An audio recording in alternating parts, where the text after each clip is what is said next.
Alright, in this tutorial what we're going to do is we are going to solve, graph, and check negative 2a plus 3 is greater than 11.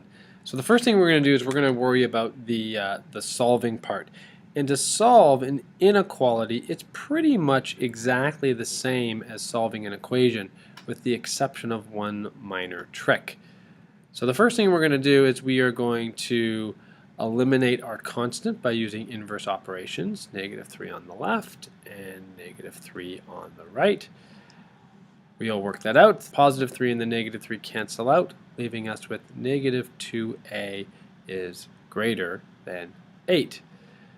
The next thing we need to do is we need to eliminate our coefficient. So we are going to divide by negative 2 on the left and divide by negative 2 on the right. Here is where we see our trick kind of take place, because in this step right here we're dividing by a negative amount. So as we saw earlier, when that happens you have to reverse the inequality sign. So we've changed it from a greater than sign into a less than sign, and 8 divided by negative 2 is negative 4.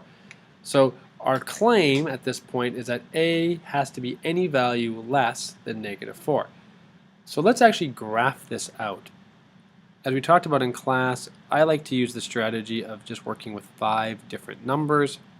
I like to put my boundary number or my calculated value in the middle, and then 2 values that are larger and 2 values that are smaller. We're told that a is less than negative 4, so we have to make the decision about, do we fill in the circle or do we leave it empty? And so since negative 4, if we replace the a with negative 4, negative 4 is not less than negative 4, or negative 4 is not included as the set of solutions, we leave it empty, and a has to be less than that, so I believe we move off to the left, and we fill that in to show that values even that we don't see are still included as potential solutions. So now we're going to do the checking part. And the checking part is kind of tricky. What we're going to do is we're going to check a value on either side of our claimed solution. And the reason why we're doing this is we want to make sure that we've got our boundary kind of set at the right spot.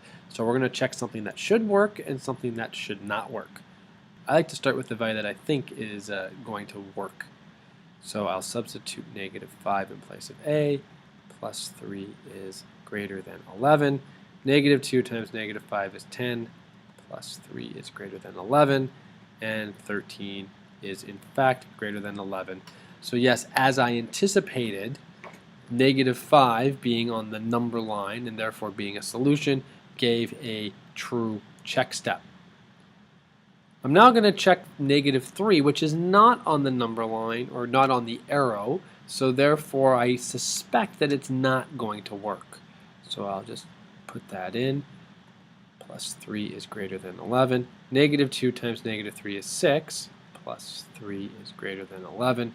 6 plus 3 is 9, which is greater than 11, but 9 is not greater than 11, so it does not work. So as I expected, negative 3 does not work because it's not part of the arrow that I filled in, and negative 5 does work because it is part of the arrow that I drew. So I can be pretty confident at this point that negative 4 is in fact the solution to this particular inequality.